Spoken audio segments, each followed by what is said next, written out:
বন্ধুরা, এই কাহিনীটি অত্যন্ত হৃদয়বিদারক। একজন ব্যক্তি কঠোর পরিশ্রম করে অটো চালিয়ে এবং দোকানে বাসন মেজে তার স্ত্রীকে পড়াশোনা করায়। কিন্তু যখন তার স্ত্রী পড়াশোনা করে সরকারি শিক্ষক হয়ে যায়, তখন সে পুরোপুরি বদলে যায়। সে তার স্বামীকে লাথি মেরে ঘর থেকে বের করে দেয় এবং বলে যে এখন তোমার সাথে থাকতে আমার একদম ভালো লাগে না। তুমি দিনমজুর আর আমি সরকারি স্কুলের শিক্ষক। তোমার সাথে আমি কোথাও গেলে আমার খুব সম্মানহানি হয়। বন্ধুরা, স্বামী এবং স্ত্রীর মধ্যে প্রচুর বিবাদ হয়, কিন্তু না চাইলেও দুজন একে অপরের থেকে ডিভোর্স নিয়ে নেয়। কিন্তু বন্ধুরা, সময়ের চক্র এমনভাবে ঘুরে যায় যে কারো বিশ্বাসই হচ্ছিল না। ডিভোর্সের কয়েক বছর পর ওই ছেলেটি প্রচুর পরিশ্রম করে, মন দিয়ে নিজের পড়াশোনা করে এবং তার স্ত্রীর ওপর প্রতিশোধ নেওয়ার জন্য কয়েক বছর পর সে এসডিএম হয়ে যায়।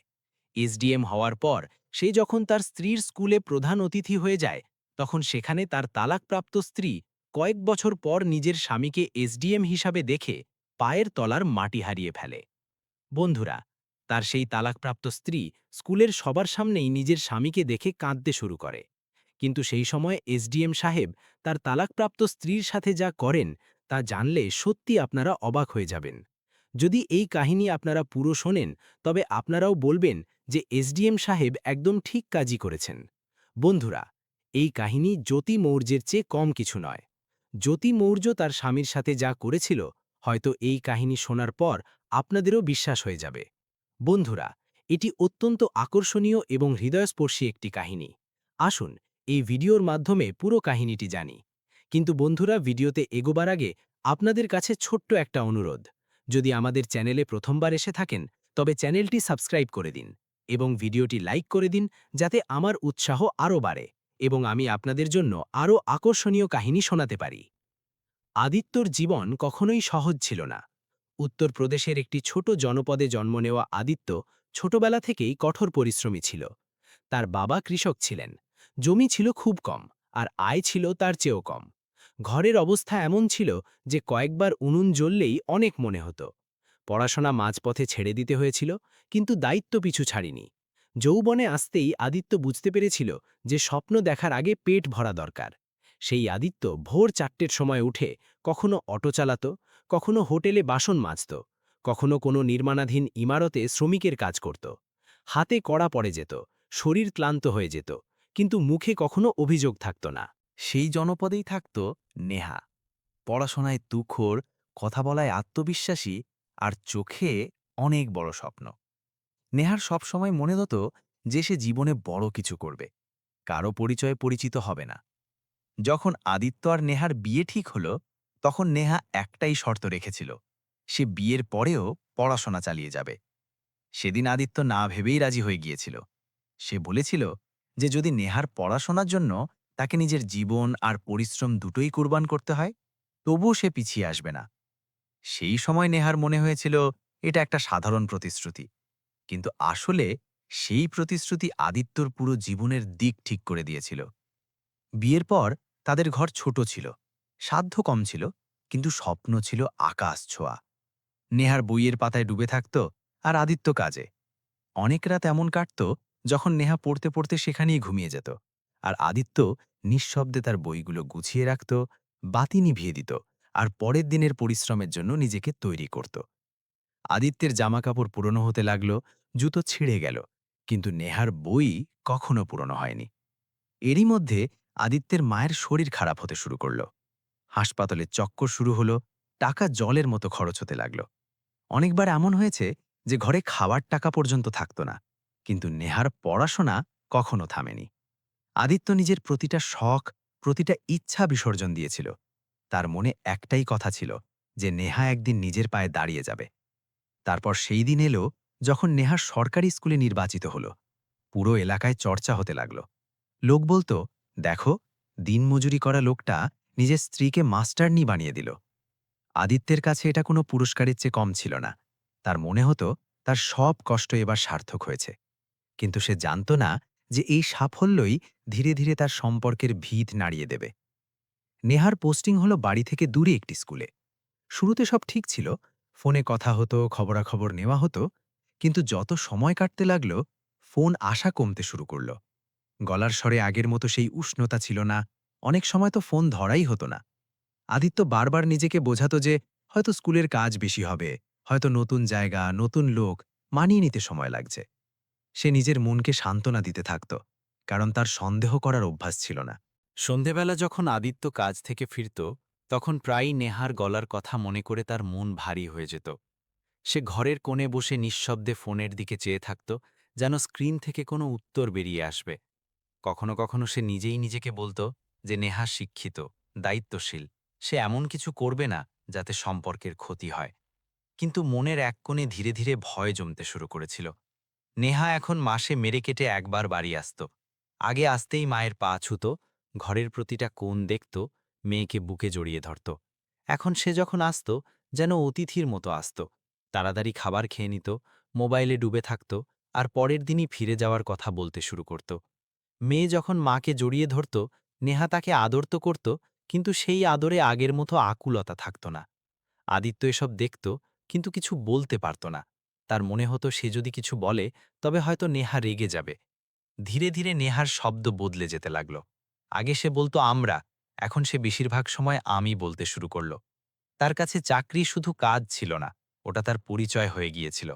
সে স্কুলের গল্প করতে করতে সহকর্মীদের কথা বলতো, শহরের পরিবেশের কথা বলতো, আর আদিত্যের মনে হতো সে সেই পৃথিবী থেকে অনেক দূরে দাঁড়িয়ে আছে।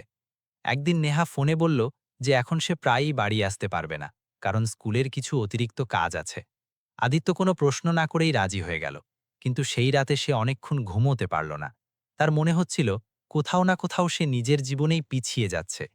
সময় কাটতে লাগল। আদিত্যের পরিশ্রম একই থাকল, কিন্তু নেহার দূরত্ব আরও বাড়তে লাগল। অনেকবার এমন হতো যে আদিত্য সকাল থেকে ফোন করতে থাকত, আর বিকেল পর্যন্ত কোনো উত্তর আসত না। যখন সে ঘাবড়ে গিয়ে বেশি প্রশ্ন করত, তখন নেহা বিরক্ত হতো। বলতো তাকে যেন বিরক্ত না করা হয়, সে এখন আর ছোট বাচ্চা নয়। আদিত্য চুপ হয়ে যেত। তার মনে হতো হয়তো সে নিজেই বেশি ভাবছে। কিন্তু সত্যি এটা ছিল যে নেহার জীবনে এখন এক নতুন জগৎ তৈরি হয়েছে। স্কুলের স্টাফ রুমে, মিটিংয়ে আর অনুষ্ঠানে সে নিজেকে অন্য এক পরিচয়ে দেখতে শুরু করেছিল। সেখানে তাকে ম্যাডাম বলা হতো, তার মতামত নেওয়া হতো। সে ধীরে ধীরে সেই সম্মানের অভ্যস্ত হয়ে উঠছিল, আর তারই সাথে আদিত্যের সাধারণ জীবন তার কাছে বোঝা হয়ে উঠছিল। একদিন হঠাৎ এমন হলো যে নেহার ফোন সারা দিন বন্ধ থাকল। আদিত্যের বুক ভীষণভাবে কেঁপে উঠল। তার ভয় হতে লাগলো যে কোনো দুর্ঘটনা ঘটেনি তো। সে অনেকবার কল করল, মেসেজ করল, কিন্তু কোনো উত্তর পেল না। রাত হতেই তার ধৈর্যের বাঁধ ভেঙে গেল। কাউকে কিছু না জানিয়ে সে ট্রেন ধরে শহরের দিকে বেরিয়ে পড়ল। সারা পথ তার হার্টবিট বাড়তে থাকল। সে শুধু এটাই ভাবতে থাকল যে যদি নেহার কিছু হয়ে যায়, তবে সে নিজেকে কোনো দিন ক্ষমা করতে পারবে না। রাত প্রায় ৯টার সময় আদিত্য নেহার ভাড়ার ঘরের বাইরে দাঁড়িয়েছিল। দরজার ভেতর থেকে হালকা গলার আওয়াজ আসছিল। আদিত্য দরজা ধাক্কাল। কিছুক্ষণ পর দরজা খুলল। সামনে নেহা দাঁড়িয়েছিল, আর তার পেছনে ঘরে একজন পুরুষ ছিল। আদিত্যের চোখ এক মুহূর্তের জন্য অসাড় হয়ে গেল। সেই লোকটির নাম ছিল মায়াঙ্ক, স্কুলেই নেহার সহকর্মী। নেহা ঘাবড়ে গিয়ে বলল যে স্কুলের কিছু কাজ ছিল, তাই সে থেকে গেছে। কিন্তু আদিত্য সব বুঝে গিয়েছিল। ঘরের পরিবেশ, সময় আর নেহার ঘাবড়ানো সবকিছু খুব পরিষ্কার বলছিল। আদিত্যর মন যেন ভেঙে চুরমার হয়ে গেল। সে কখনো স্বপ্নেও ভাবেনি যে যে মহিলার জন্য সে নিজের জীবন বাজি রেখে দিল, সেই মহিলাই তাকে এভাবে ধোঁকা দেবে। রাগ আর কষ্টে সে নেহাকে প্রশ্ন করল। নেহা প্রথমে চুপ থাকল, তারপর হঠাৎ ফেটে পড়ল। সে বলল যে আদিত্য এখন আর তার সমকক্ষ নয়। সে দিনমজুরি করে, আর নেহা একজন সরকারি টিচার। তার সাথে কোথাও যাওয়া নেহার জন্য লজ্জার বিষয়। এই শব্দগুলো আদিত্যর বুকে তীরের মতো বিঁধল। তার মনে হল যেন কেউ তার পুরো পরিশ্রম, ত্যাগ, সবকিছু এক মুহূর্তে মূল্যহীন বলে দিল। নেহা পরিষ্কার জানিয়ে দিল যে সে আর এই সম্পর্কে থাকতে চায় না। সে বলল যে সে মায়ঙ্ককে ভালোবাসে, আর তার সাথেই নিজের জীবন কাটাতে চায়। আদিত্য সেখানেই দাঁড়িয়ে রইল। তার চোখ থেকে জল পড়ছিল, কিন্তু কথা বেরোচ্ছিল না। সে কিছু না বলে সেখান থেকে চলে এলো। সেই রাতে সে প্রথমবার অনুভব করল যে মানুষের মন ভাঙলে আওয়াজ হয় না, শুধু ভেতরে ভেতরে নিঃশব্দে চুরমার হয়ে যায়। কয়েক মাসের মধ্যেই ডিভোর্সের প্রক্রিয়া শেষ হয়ে গেল।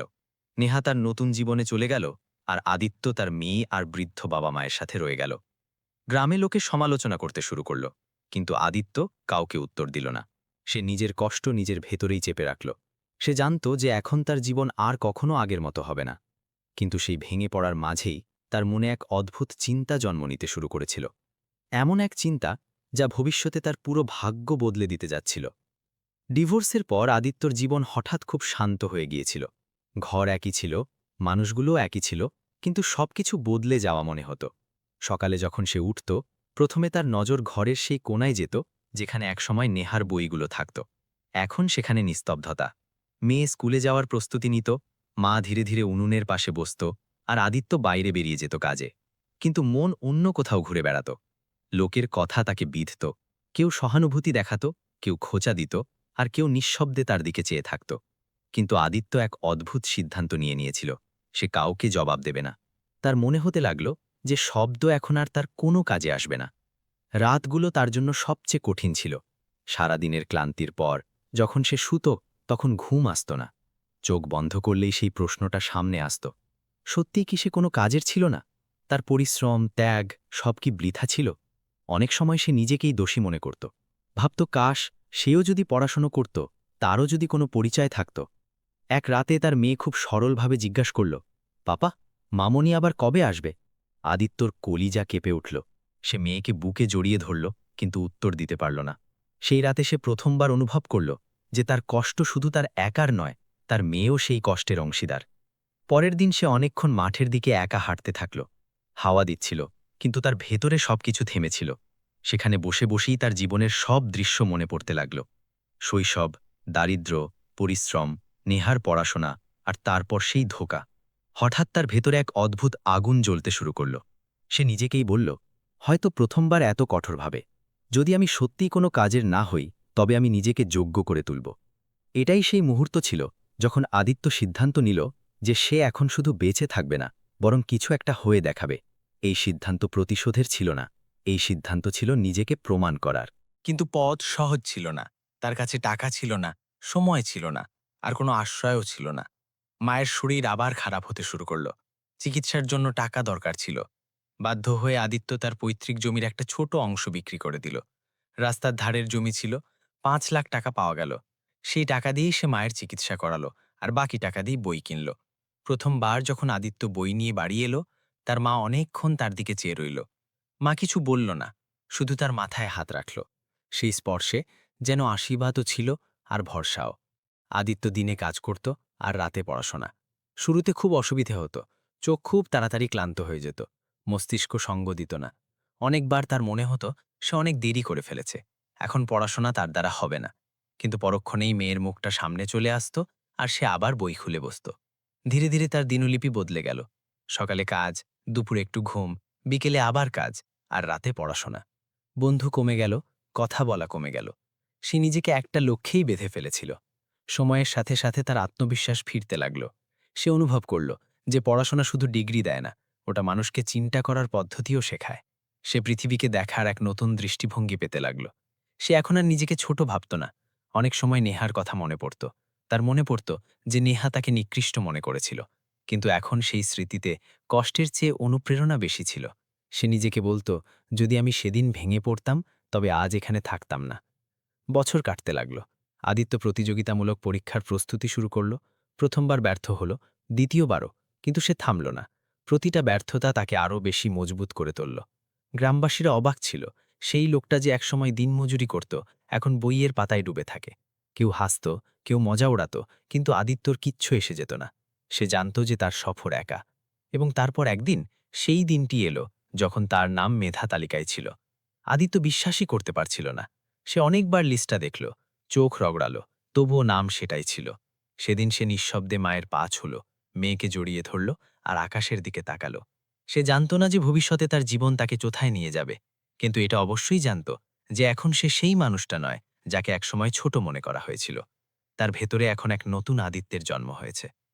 সময় অনেক কিছু বদলে দেয়, কিন্তু কিছু বদল এত গভীর হয় যে সেগুলো চিনতে গেলেও সময় লাগে। আদিত্যর জীবনও সেই মোড়ে এসে দাঁড়িয়েছিল। যে লোকটা একসময় দিন মজুরি করে দিন কাটিয়েছিল, সেই লোকটা এখন সকালে খবরের কাগজ খুললে সেখানে নিজের নাম ছাপা দেখত। নির্বাচনের পর ট্রেনিং, শহরের দৌড়ঝাঁপ, নতুন মুখ, নতুন দায়িত্ব, সবকিছু আদিত্যর জন্য নতুন ছিল। কিন্তু এই নতুন জগতেও সে নিজেকে ভুলে যায়নি। তার ভেতরে এখনও সেই সারল্য ছিল, সেই সংযম, আর সেই নিঃশব্দে সহ্য করার অভ্যাস। তফাৎ শুধু এটাই ছিল যে এখন তার সিদ্ধান্ত অনেকের জীবন স্পর্শ করতে যাচ্ছিল। যখন প্রথমবার সে জেলা কালেক্টর হিসাবে নিয়োগপত্র পেল, সে ওটা অনেকক্ষণ হাতে ধরে রাখল। কাগজের সেই টুকরোটা তার বছরের পর বছর পরিশ্রম, ব্যর্থতা আর ভেঙে পড়ার জবাব ছিল। সেদিন সে কাউকে ফোন করল না, কাউকে লোক দেখানো কিছু করল না, শুধু বাড়ি এসে মায়ের পাশে বসে রইল। মা তাকে দেখল, মায়ের চোখে জল ছিল। আদিত্য বলল, মা, তোমার চিকিৎসা, তোমার দোয়া সব কাজে লেগেছে। মা কিছু বলল না, শুধু তার মাথায় হাত রাখল। মেয়ে স্কুল থেকে এসে জিজ্ঞেস করল, পাপা, তুমি এখন অনেক বড় অফিসার হয়ে গেছ?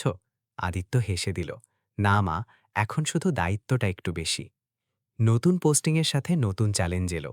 জেলার সমস্যা, মানুষের প্রত্যাশা, অফিসারদের রাজনীতি সবকিছু আদিত্যকে রোজ শিখতে হতো। কিন্তু সে নিজের কায়দায় কাজ করা বেছে নিল। সে ফাইলের চেয়ে মানুষের সাথে কথা বেশি বলতো, মিটিংয়ের চেয়ে মাটির বাস্তবতাকে বেশি দেখত। হয়তো সেই কারণেই মানুষ তাকে পছন্দ করতে শুরু করল। ধীরে ধীরে তার পরিচয় তৈরি হতে লাগলো এক কঠোর কিন্তু ন্যায়পরায়ণ অফিসার হিসাবে। এরই মধ্যে একদিন তার টেবিলে একটি ফাইল এলো। জেলার একটি সরকারি প্রাথমিক স্কুলে বার্ষিক অনুষ্ঠান ছিল। বাচ্চাদের জন্য পুরস্কার বিতরণ, উন্নয়নমূলক কাজের পর্যালোচনা আর মুখ্য অতিথি হিসাবে জেলা কালেক্টরের উপস্থিতি ঠিক করা হয়েছিল। আদিত্য ফাইলে নজর দিল, তারিখ দেখল আর সই করে দিল। স্কুলের নাম সে সাধারণভাবে পড়ল, কিন্তু সেই মুহূর্তে সে জানত না যে এই নামটাই তার জীবনের সবচেয়ে পুরনো ক্ষতকে আবার স্পর্শ করতে চলেছে। ওদিকে নেহার জীবনও তার নিজন মতো করেই এগোচ্ছিল। ডিভোর্সের পর কিছু সময় সে খুব অশান্ত ছিল। মায়াঙ্কের আসল রূপ সামনে এলো, বিশ্বাস ভাঙল আর স্বপ্ন চুরমার হয়ে গেল। চাকরি তো ছিল, কিন্তু মনে শূন্যতা ছিল। সে নিজেকে কাজের মধ্যে ডুবিয়ে দিল, স্কুল, বাচ্চা, কাগজি কাজ সবকিছু। বাইরে থেকে তাকে আত্মবিশ্বাসী মনে হতো, কিন্তু ভেতরে কোথাও একটা হাহাকার ছিল। বন্ধুরা, এরপর ওই স্কুলে যখন এসডিএম হিসাবে আদিত্য পৌঁছালো, তখন নেহা তাকে দেখে স্তব্ধ হয়ে গেল। যে স্বামীকে সে একদিন মজদুর বলে তাড়িয়ে দিয়েছিল, আজ সেই স্বামীর সামনে তাকে মাথা নিচু করে দাঁড়াতে হলো। আদিত্য তাকে কোনো অপমান করল না, বরং অত্যন্ত গাম্ভীর্যের সাথে নিজের দায়িত্ব পালন করল, যা নেহার মনে অনুশোচনার আগুন জ্বালিয়ে দিল। একটি ভয় মনের মধ্যে জাঁকিয়ে বসেছিল। আদিত্যর কথা সে প্রায়ই ঝেড়ে ফেলে দিত, কিন্তু কখনো কখনো রাতের নিস্তব্ধতায় সেই ভাবনাই তাকে ঘিরে ধরত। তার মনে পড়ত কিভাবে আদিত্য কোনো অভিযোগ ছাড়াই তার জন্য সবকিছু করত। সেই স্মৃতিগুলো এখন বিততে শুরু করেছিল। স্কুলে অনুষ্ঠানের প্রস্তুতি চলছিল, বাচ্চাদের সারিবদ্ধভাবে দাঁড় করানো হচ্ছিল, মঞ্চ সাজানো হচ্ছিল। শিক্ষকদের মধ্যে আলোচনা চলছিল যে এবার প্রধান অতিথি স্বয়ং জেলা কালেক্টর। নেহা এটা শুনল, কিন্তু শুধু লৌকিক আগ্রহ দেখালো। তার কাছে কালেক্টরও একটা পদ ছিল, একজন অফিসার, যার সাথে তার কোনো ব্যক্তিগত সম্পর্ক থাকতে পারত না। অনুষ্ঠানের দিন সকালে আদিত্য আয়নায় নিজেকে দেখল। সেই সাধারণ পোশাক, সেই শান্ত মুখ। গাড়ি স্কুলের দিকে এগিয়ে চলল। সারা পথ সে জেলার ফাইলগুলো নিয়ে ভাবতে থাকল। তার বিন্দুমাত্র ধারণা ছিল না যে কিছুক্ষণের মধ্যেই তার অতীত তার সামনে এসে দাঁড়াবে। স্কুলের গেটে গাড়ি থামল। স্বাগত জানানো হলো। ফুল, হাততালি, বাচ্চাদের হাসি। আদিত্য মঞ্চের দিকে এগিয়ে গেল। সেই মুহূর্তেই নেহার নজর মঞ্চের দিকে গেল। প্রথমে সে খেয়াল করেনি, কিন্তু যেই সে মুখটা পরিষ্কার দেখল, তার পায়ের তলার মাটি সরে গেল। ওই মুখ, সেই একই চোখ, সেই শান্ত ভঙ্গি। কিছুক্ষণের জন্য তার মনে হলো তার চোখ তাকে ধোঁকা দিচ্ছে, কিন্তু না, ওটা আদিত্যই ছিল। নেহার বুক ধকধক করতে লাগল। সে বুঝতে পারছিল না যে সে দাঁড়িয়ে থাকবে নাকি বসে পড়বে। বছর কয়েক আগে যাকে সে নগণ্য মনে করে ছেড়ে দিয়েছিল, সেই মানুষটাই আজ জেলা কালেক্টর হয়ে তার সামনে দাঁড়িয়েছিল। তার ভেতরে লজ্জা, অবাক হওয়া আর ভয় সব একসাথে উথলে উঠল। আদিত্য মঞ্চ থেকে বাচ্চাদের দিকে তাকালো, শিক্ষকদের দিকে তাকালো। তার নজর এক মুহূর্তের জন্য নেহার উপর পড়ল। শুধু এক মুহূর্ত। তার মুখে কোনো ভাবান্তর হল না, না রাগ, না বিস্ময়, না খুশি। যেন সে কোনো অচেনা মানুষকে দেখল। সেই মুহূর্তটাই নেহার জন্য সবথেকে ভারী ছিল। তার মনে হল, হয়তো এই চাহনিটাই তার সবথেকে বড় জবাব। ভাষণ শুরু হল। আদিত্য বাচ্চাদের সাথে পরিশ্রম, সততা আর ধৈর্যের কথা বলল। সে বলল যে পরিস্থিতি যতটাই কঠিন হোক না কেন, মানুষ যদি নিজের ওপর ভরসা রাখে, তবে পথ বেরিয়ে আসে। প্রতিটা শব্দ নেহার হৃদয়ে গেঁথে যেতে লাগল। তার মনে হচ্ছিল যেন প্রতিটা বাক্য তারই জন্য বলা হচ্ছে। অনুষ্ঠান শেষ হলো। লোক আদিত্যর সাথে দেখা করতে লাগল। নেহা দূরে দাঁড়িয়ে সব দেখতে থাকল। তার ভেতরে একটা ঝড় বয়ে যাচ্ছিল। সে ভাবছিল, আদিত্য কি তাকে চিনতে পেরেছে?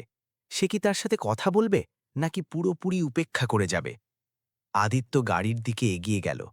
নেহা সাহস সঞ্চয় করে এক পা এগিয়ে গেল। সে কিছু বলতে চেয়েছিল, কিন্তু শব্দ গলায় আটকে গেল।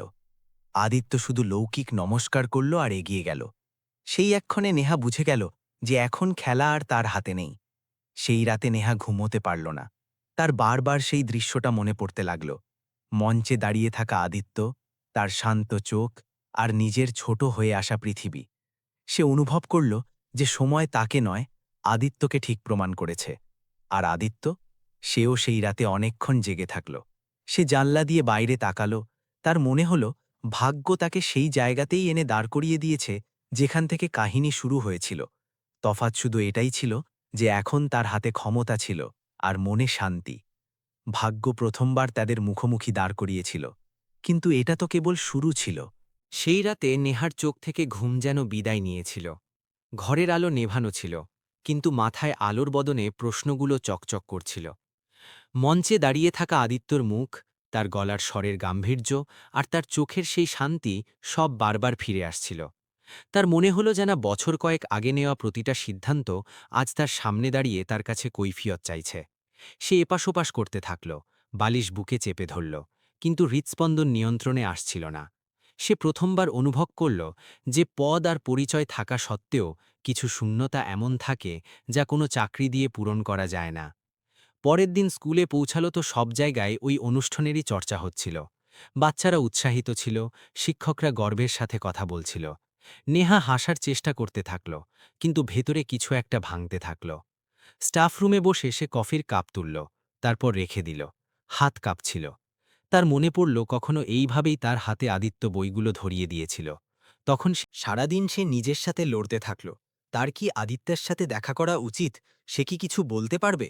তার ভয় ছিল পাছে তার চেষ্টা বৃথা না হয়ে যায়, পাছে সে আরও ছোট না হয়ে যায়। কিন্তু সন্ধে হতে হতে এই ভয়টা জেদে বদলে গেল। সে ঠিক করল যে সে দেখা করবে। একবার, শুধু একবার তাকে সত্যিটা শুনতে হবে, চাই তা যতটাই বিধুক। পরের দিন সে বাহানা দিয়ে স্কুল থেকে তাড়াতাড়ি বেরিয়ে গেল। কালেক্টর অফিসের ইমারতটি তার সামনে দাঁড়িয়েছিল, উঁচু, শক্ত আর স্থির। গেটে দাঁড়িয়ে থাকা সিপাহী নাম জিজ্ঞেস করল। নেহা নিজের নাম বলল, তারপর থমকে গেল। শুধু নামে কি যথেষ্ট হবে? কিছুক্ষণ পর তাকে ভেতরে যাওয়ার অনুমতি দেওয়া হলো। প্রতিটা পদক্ষেপের সাথে তার বুক ধকধক করতে লাগল। তার মনে হলো সে যেন নিজেরই নেওয়া সিদ্ধান্তগুলোর করিডর দিয়ে হেঁটে যাচ্ছে। অফিসের বাইরে বসে সে দেওয়ালে টাঙানো ছবিগুলো দেখল। অফিসারদের গম্ভীর হাসি, ফাইলের সারি, সবকিছু একটা আলাদা জগতের অংশ মনে হচ্ছিল। কিছুক্ষণ পর তাকে ভেতরে ডাকা হলো। ঘরের দরজা খুলল আর সামনে আদিত্য বসেছিল। সেই একই সারল্য, সেই স্থিরতা। সে মাথা তুলে তাকালো, যেন প্রতিদিনের কোনো সাধারণ সাক্ষাৎ দেখছে। নেহা নমস্কার বলল। আদিত্য শান্তভাবে উত্তর দিল। সে বসার ইশারা করল। ঘরে কিছুক্ষণের জন্য নিস্তব্ধতা নেমে এলো। নেহা বলতে চাইল, কিন্তু শব্দ যেন গলায় আটকে গেল। আদিত্য জল আনালো, ফাইলগুলো একপাশে সরিয়ে রাখল আর বলল, বলুন। ব্যাস এটুকুই। কোনো অভিযোগ নেই, কোনো বিদ্রূপ নেই। নেহার চোখ ফেটে জল এলো। সে বলতে শুরু করল, তারপর থমকে গেল। সে স্বীকার করল যে সে ভুল ছিল। সে মেনে নিল যে সে অহংকারে সিদ্ধান্ত নিয়েছিল আর বিশ্বাস ভেঙেছিল। সে জানালো কিভাবে তার জীবন জট পাকিয়ে গেল, কিভাবে সে নিজের থেকে দূরে সরে গেল। সে বলে চলল, আর প্রতিটা বাক্যের সাথে তার মনের বোঝা হালকা হতে থাকল। আদিত্য চুপচাপ শুনতে থাকল। তার চোখে কোনো চাঞ্চল্য ছিল না, কিন্তু মনোযোগ ছিল পুরো। যখন নেহা থামল, তখন ঘরে আবার নিস্তব্ধতা নেমে এলো। আদিত্য ধীরে ধীরে বলল যে মানুষের দ্বারাই ভুল হয়, কিন্তু প্রতিটা ভুলের একটা প্রভাবও থাকে। সে বলল যে নেহার উপর তার কোনো ঘৃণা নেই, শুধু এখন সে আর সেই জায়গায় ফিরে যেতে পারবে না যেখান থেকে সে ভেঙে চুরমার হয়ে বেরিয়ে এসেছিল। তার শব্দগুলো কঠোর ছিল না, শুধু পরিষ্কার ছিল। সে বলল যে তার জীবন এখন একটা দায়িত্ব, তার মেয়ে, তার মা আর সেই বিশ্বাস যা সে নিজের উপর তৈরি করেছে। নেহা মেয়ের নাম নিল। তার গলা কেঁপে উঠল। সে বলল সে তার মেয়ের সাথে দেখা করতে চায়। আদিত্য কোনো দ্বিধা ছাড়াই বলল যে মেয়ে তার সাথে দেখা করতে পারে। সে বলল যে সম্পর্ক ভেঙে থাকতে পারে, কিন্তু মা মেয়ের সম্পর্ক নয়। সেই একটা বাক্যে নেহা প্রথমবার শান্তি পেল। সে মাথা নিচু করে নিল, চোখের জল পড়ল। কিন্তু এবার তা লজ্জার ছিল না, ওটা ছিল স্বীকৃতির। সাক্ষাতের পর নেহা বাইরে বেরোল। তো আকাশটা অন্য রকম মনে হচ্ছিল, ভারী কিন্তু পরিষ্কার। তার মনে হলো যেন সে নিজের ভেতরের জঞ্জাল পরিষ্কার করে দিয়েছে। ওদিকে আদিত্য জানলার কাছে দাঁড়িয়ে অনেকক্ষণ বাইরে দেখতে থাকল। সে অনুভব করল যে বছরের পর বছর বাদে তার মনে কোনো তিক্ততা ছিল না, ছিল শুধু একটা দূরত্ব, সম্মানের দূরত্ব। পরের সপ্তাহগুলোতে মেয়ের সাথে দেখা হওয়া শুরু হলো। প্রতিটা সাক্ষাৎ নেহার জন্য একটা পরীক্ষা ছিল। মেয়ের হাসি, তার কথা, সবকিছু তাকে তার হারিয়ে যাওয়া জগতের কথা মনে করিয়ে দিত। আদিত্য প্রতিবার সাথে থাকত, ভারসাম্য বজায় রাখত। না সে কাছে আসতে দিত, না দূরে ঠেলে দিত। সে শুধু সীমাগুলো ঠিক করে দিত। সময়ের সাথে নেহা বুঝল যে ক্ষমা চাওয়া সহজ, কিন্তু বিশ্বাস ফিরিয়ে আনা কঠিন। সে কোনো জোর খাটালো না, সে শুধু তার মেয়ের জন্য উপস্থিত থাকল। আর আদিত্য দেখল যে নেহা বদলে যাচ্ছে, ধীরে ধীরে, নিঃশব্দে, কোনো দাবি ছাড়াই। এক সন্ধেবেলা মেয়ে আদিত্যকে জিজ্ঞেস করল যে মা কি আবার আমাদের সাথে থাকতে পারে। প্রশ্নটা সহজ ছিল, কিন্তু তার ওজন ছিল ভারী। আদিত্য মেয়েকে বুকে জড়িয়ে ধরল। সে বলল যে প্রতিটা সিদ্ধান্ত সময়ের সাথে হয়, আর কিছু উত্তর এখনো বাকি আছে। সে অনুভব করল যে জীবন তাকে আবার একটা মোড়ে এনে দাঁড় করিয়ে দিয়েছে, যেখানে সঠিক এবং সহজ একসাথে চলে না। সেই রাতে আদিত্য অনেকক্ষণ জেগে থাকল। সে ভাবল, ক্ষমার পরেও কি একসাথে থাকা সম্ভব? বিশ্বাস কি পুনরায় জন্ম নিতে পারে? তার মনে পড়ল কিভাবে সে একসময় ভেঙে পড়েও নিজেকে দাঁড় করিয়েছিল। আর সে এটাও অনুভব করল যে শক্তির মানে কঠোর হওয়া নয়, বরং সঠিক সময় সঠিক সিদ্ধান্ত নেওয়া। কাহিনী এখন এমন এক মোড়ে ছিল যেখানে প্রতিটা পদক্ষেপ ভবিষ্যতের দিশা ঠিক করতে যাচ্ছিল। নেহা অপেক্ষায় ছিল, মেয়ে প্রত্যাশায় ছিল, আর আদিত্য নিজের বিবেকের সাথে একা ছিল। দিন কেটে যাচ্ছিল, কিন্তু আদিত্যের ভেতরে সময় যেন থমকে গিয়েছিল। বাইরের জগতে ফাইল চলত, মিটিং হতো, সিদ্ধান্ত নেওয়া হতো, কিন্তু তার মনে একটাই প্রশ্ন, রোজ নতুন রূপে দাঁড়িয়ে যেত, ক্ষমার পরেও কি একসাথে চলা জরুরি, নাকি কখনো কখনো এগিয়ে যাওয়াই সবথেকে বড় ন্যায় হয়। সে নিজের সাথে তর্ক করত, যুক্তি দিত, তারপর চুপ হয়ে যেত। সে জানত যে এই সিদ্ধান্ত কোনো ফাইলে সই করার মতো সহজ নয়। মেয়ের চোখে প্রত্যাশা ধীরে ধীরে স্থায়ী হতে শুরু করেছিল। প্রতিটা সাক্ষাতের পর সে বাড়ি ফিরে মায়ের গল্প করত, স্কুলের গল্প শোনাত, আর তারপর সেই একই প্রশ্ন, মা কি আবার আমাদের সাথে থাকতে পারে? আদিত্য প্রতিবার কথা ঘুরিয়ে দিত। সে চাইত না যে তার মেয়ে কোনো অপূর্ণ প্রতিশ্রুতির উপর ভরসা করুক। সে শিখেছিল যে ভাঙা বিশ্বাসের কষ্ট কতটা গভীর হয়। সমাজের নজরও এখন সক্রিয় হয়ে উঠেছিল। অফিসারদের দুনিয়ায় খবর দ্রুত ছড়ায়। কেউ সহানুভূতি দেখাত, কেউ পরামর্শ দিত, কেউ সাবধান করত। কেউ বলতো এত বড় পদ, পুরনো সম্পর্কে ফেরা ঠিক নয়। কেউ বলতো মেয়ের কথা ভাবো। আদিত্য সব শুনত, কিন্তু কাউকে উত্তর দিত না। সে জানত যে শেষ পর্যন্ত তাকে নিজের বিবেকের কথাই শুনতে হবে। নেহাও নিজেকে সংযত রাখল। সে কোনো চাপ সৃষ্টি করল না। সে জানত যে বেশি বলা বা বেশি চাওয়া সবকিছু বিগড়ে দিতে পারে। সে শুধু উপস্থিত থাকল, মেয়ের জন্য, সত্যের জন্য। সে নিজের ভেতরের অহংকার অনেক আগেই পেছনে ফেলে দিয়েছিল। এখন তার কাছে কেবল ধৈর্য ছিল। একদিন আদিত্য তার মায়ের সাথে বসেছিল। মা নিঃশব্দে তার দিকে তাকালো আর বলল যে জীবনে কিছু ক্ষত এমন হয় যা দাগ রেখে যায়, কিন্তু সেই দাগই আমাদের সাবধানও করে তোলে। মা বলল যে ক্ষমা করতে গেলে বড় মন লাগে, আর সাথে থাকতে গেলে তার চেয়েও বড়। মা কোনো পরামর্শ দিল না, শুধু এটুকু বলল যে যাই সিদ্ধান্ত হোক, মন আর মস্তিষ্ক দুটোর কথা না শুনে কিছু করিস না। সেই রাতে আদিত্য অনেকক্ষণ পায়চারি করল। তার মনে পড়ল কিভাবে সে একা পড়াশোনা করেছিল, কিভাবে ব্যর্থতা থেকে উঠেছিল, আর কিভাবে নিজের ভেতরে বিশ্বাস জন্ম দিয়েছিল। তার এটাও মনে পড়ল যে নেহা কিভাবে ভুল করেছিল, আর কিভাবে সে সেগুলো স্বীকার করল। দুটো স্মৃতি পাশাপাশি চলছিল। আর হয়তো এটাই ছিল বাস্তবতা। জীবন পুরোপুরি কালো বা সাদা হয় না। কিছুদিন পর মেয়ের স্কুলের অনুষ্ঠান ছিল। আদিত্য পৌঁছল, তো নেহাও সেখানে ছিল। দুজনে একে অপরকে দেখল, হাসল, আর বাচ্চাদের দিকে মনোযোগ দিল। মেয়ে মঞ্চে গেল, কবিতা শোনাল। তার গলায় আত্মবিশ্বাস ছিল।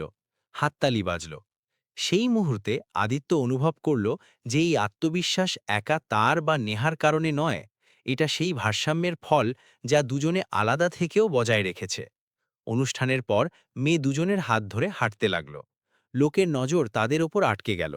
আদিত্য হাত ছাড়িয়ে নিল না, আবার শক্ত করেও ধরল না, শুধু স্বাভাবিক থাকল। নেহাও তাই করল। সেই সারল্যের মধ্যে একটা সংকেত ছিল। কোনো লোক দেখানো ব্যাপার নেই, কোনো ঘোষণা নেই। বাড়ি ফেরার সময় আদিত্য ঠিক করে নিল যে সে তাড়াহুড়োর করবে না, কিন্তু অনিশ্চয়তার মধ্যেও থাকবে না। সে নেহাকে বলল যে সে মেয়ের সাথে বেশি সময় কাটাতে পারে, আর যদি সে চায় তবে পাশের শহরে বদলির চেষ্টা করতে পারে। সে পরিষ্কার বলল যে সম্পর্কের প্রত্যাবর্তন শর্তে নয়, বরং সময় আর বিশ্বাসের উপর হবে। নেহা মাথা নাড়ল। তার কাছে এটাও অনেক ছিল। সময়ের সাথে সাথে ছোট ছোট জিনিস বদলাতে লাগল। কথাবার্তা সহজ হল, পুরনো তিক্ততা কমতে লাগল। কিন্তু আদিত্য প্রতিটা পদক্ষেপেই সাবধান থাকল। সে জানত যে বিশ্বাস ধীরে ধীরে তৈরি হয়, আর ভাঙতে এক মুহূর্ত লাগে। এক সন্ধেবেলা মেয়ে না বলেই দুজনের জন্য চা বানালো। কাপ রাখার সময় সে বলল, তোমাদের দুজনকে একসাথে খুব ভালো লাগে। আদিত্য আর নেহা একে অপরকে দেখল, কোনো উত্তর দিল না। সেই নিস্তব্ধতায় সম্মতি ছিল না, কিন্তু সম্ভাবনা নিশ্চয়ই ছিল। আদিত্য অনুভব করল যে শক্তির আসল অর্থ নিয়ন্ত্রণ নয়, বরং ভারসাম্য। সে ঠিক করল যে সে নিজের ভয় দিয়ে নয়, নিজের বুদ্ধি দিয়ে সিদ্ধান্ত নেবে। আর এই সিদ্ধান্ত কোনো একদিনের হবে না, এটা একটা প্রক্রিয়া হবে। কাহিনী এখন তার সবথেকে নাজুক মোড়ে ছিল, যেখানে একদিকে পুরনো ক্ষত ছিল আর অন্যদিকে নতুন আশা, যেখানে প্রতিটা সঠিক পদক্ষেপের সাথে ঝুঁকি ছিল, আর প্রতিটা ঝুঁকির সাথে শিক্ষা। সময় কারোর অনুমতি নেয় না, সে শুধু চলতে থাকে। আদিত্যর জীবনেও সময় এগিয়ে যাচ্ছিল, কিন্তু এখন সে দৌড়াচ্ছিল না, বরং প্রতিটা পদক্ষেপ মেপে মেপে রাখছিল। সে নিজের ভেতরে এক অদ্ভুত শান্তি অনুভব করতে শুরু করেছিল। সেই শান্তি তখনই আসে যখন মানুষ নিজের সাথে মিথ্যে বলা বন্ধ করে দেয়। সে বুঝতে পেরেছিল যে তার ভয় নেহাকে নিয়ে নয়, তার ভয় সেই ভাঙন নিয়ে যা সে একসময় অনুভব করেছিল। আর ভয় থেকে পালানোর বদলে যদি তার মুখোমুখি হওয়া যায়, তবে হয়তো সেই ভয় দুর্বল হয়ে পড়ে। নেহাও বদলে গিয়েছিল। এখন সে শব্দের চেয়ে নিজের আচরণ দিয়ে কথা বলত। না অভিযোগ, না প্রত্যাশা, না কোনো চাপ। সে মেয়ের সাথে সময় কাটাত, স্কুল আর বাড়ির মধ্যে ভারসাম্য রাখত, আর আদিত্য সীমার সম্মান করত। অনেকবার আদিত্য তাকে দেখত আর ভাবত, কাশ এই বোধটা যদি আগে আসত। কিন্তু সে এটাও জানত যে কাশ দিয়ে জীবন চলে না। একদিন জেলায় একটা বড় সিদ্ধান্ত নিতে হলো। কিছু পরিবারের পুনর্বাসন হওয়ার কথা ছিল, আর ব্যাপারটা খুব সংবেদনশীল ছিল। আদিত্য খুব ধৈর্যের সাথে কাজ করল, গভীর রাত পর্যন্ত অফিসে থাকল। বাড়ি ফিরল তো খুব ক্লান্ত ছিল। মেয়ে ঘুমিয়ে পড়েছিল। নেহা রান্নাঘরে বসে কিছু কাগজ দেখছিল। আদিত্য জিজ্ঞেস করল না সে কি করছে। সে শুধু জল খেল আর চেয়ারে বসে পড়ল। কিছুক্ষণ পর নেহা বলল যে সে মেয়ের স্কুলের জন্য ট্রান্সফারের আবেদন করে দিয়েছে, যাতে সে কাছেই থাকতে পারে। সে এটাও বলল যে আদিত্যর যদি ঠিক মনে না হয়, তবে সে সিদ্ধান্ত বদলে নিতে পারে। আদিত্য মাথা নাড়ল। তার ভালো লাগলো যে এখন সিদ্ধান্তগুলো একতরফা হচ্ছিল না। সেই রাতে আদিত্য অনেকক্ষণ ভাবতে থাকল। তার মনে পড়ল কিভাবে সে একসময় নেহাকে পড়ানোর জন্য সব কিছু করেছিল। তার মনে পড়ল কিভাবে সে ভেঙে চুরমার হয়ে গিয়েছিল, আর সে এটাও অনুভব করল যে কিভাবে সেই ভাঙনই তাকে আজ এখানে দাঁড় করিয়ে দিয়েছে। সে উপলব্ধি করল যে সে আজ যা, তা ওইসব ঘটনার কারণে। এই ভাবনাটা তাকে হালকা করে দিল। হয়তো ক্ষমার মানে ভুলে যাওয়া নয়, বরং মনে রেখে এগিয়ে যাওয়া। কিছুদিন পর মেয়ের জন্মদিন এলো। ছোট একটা অনুষ্ঠান রাখা হলো। কিছু বন্ধু, কিছু সহকর্মী, নেহা আর আদিত্য দুজনেই উপস্থিত ছিল। মেয়ের মুখে হাসি পরিষ্কার দেখা যাচ্ছিল। কেক কাটার সময় সে দুজনের হাত ধরে নিল। আদিত্য হাত ছাড়িয়ে নিল না। সেই মুহূর্তে তার মনে হল এই হাত ধরা কোনো ঘোষণার চেয়েও বড়। এটা বিশ্বাসের একটা ছোট শুরু। অনুষ্ঠানের পর যখন সবাই চলে গেল, তখন বাড়িতে নিস্তব্ধতা ছিল। আদিত্য নেহাকে বসতে বলল। সে প্রথমবার মন খুলে কথা বলল। সে বলল যে তার ভয় লাগে পুনরায় বিশ্বাস করতে। সে এটাও বলল যে সে কোনো আদর্শ গল্পের মতো শেষ চায় না, যেখানে সবকিছু হঠাৎ ঠিক হয়ে যায়। সে সেই সত্যিটা চায় যেখানে সময় লাগবে, ভুল হবে, কিন্তু সততা থাকবে। নেহা মন দিয়ে শুনল। সে বলল সে কোনো তাড়াহুড়োর মধ্যে নেই। সে শুধু এটুকু চায় যে তাকে প্রমাণ দেওয়ার সুযোগ দেওয়া হোক, শব্দ দিয়ে নয়, সময় দিয়ে। আদিত্য সেই রাতেই কোনো সিদ্ধান্ত শোনাল না। সে বলল তারা একসাথে নয়, কিন্তু কাছাকাছি থাকবে, মেয়ের জন্য আর হয়তো নিজের জন্যেও। সে এটাও বলল যে যদি কখনো তার মনে হয় পুরনো কথাগুলো ফিরে আসছে, তবে সে কোনো আওয়াজ না করেই পিছিয়ে যাবে। নেহা এই শর্ত মেনে নিল। তার জন্য এটাও ছিল এক নতুন শুরু, শর্তের সাথে কিন্তু সৎ। সময় বয়ে চলল। ছোট ছোট কথাগুলো বড় হতে লাগল। একসাথে খাওয়া, মেয়ের পড়াশোনা নিয়ে আলোচনা, কখনো কখনো চুপচাপ বসে থাকা। আদিত্য প্রতিদিন নিজেকে যাচাই করতে থাকল। সে অনুভব করল যে তার ভেতরের রাগ এখন আর অতটা তীব্র নয়, তার জায়গায় বোধোদয় জায়গা করে নিয়েছে। সে এটাও বুঝল যে শক্তির মানে প্রতিটা লড়াই জেতা নয়, বরং কিছু লড়াই ছেড়ে দেওয়া হয়। এক সন্ধেবেলা আদিত্য অফিস থেকে ফিরল, তো নেহা জানালো যে সে শহরের কাছেই স্কুল পেয়ে গেছে। সে খুশি ছিল, কিন্তু খুব একটা জাহির করল না। আদিত্য অভিনন্দন জানালো। তার মনে হল জীবন ধীরে ধীরে ভারসাম্যে আসছে, খুব দ্রুতও নয়, আবার খুব ধীরও নয়। কয়েক সপ্তাহ পরে আদিত্য নিজে উদ্যোগ নিল। সে বলল তারা একসাথে থাকার চেষ্টা করতে পারে, ধীরে ধীরে এবং স্পষ্ট সীমানার সাথে। সে বলল এই সিদ্ধান্ত প্রতিশোধের বদলে ভবিষ্যতের জন্য। নেহার চোখে জল এসে গেল, কিন্তু সে কোনো প্রতিশ্রুতি দিল না, কোনো বড় কথা বলল না। সে শুধু বলল ধন্যবাদ, আর সেটুকুই যথেষ্ট ছিল। একসাথে থাকা সহজ ছিল না। পুরনো ক্ষত কখনো কখনো ভেসে উঠত, কোনো কথায় নিস্তব্ধতা নেমে আসত। কিন্তু এখন তারা কেউ পালিয়ে যেত না, তারা থামত, কথা বলতো, আর তারপর এগিয়ে যেত। মেয়ে এসব দেখত, আর হয়তো এখান থেকেই শিখছিল যে সম্পর্ক নিখুঁত হয় না, কিন্তু সৎ হতে পারে।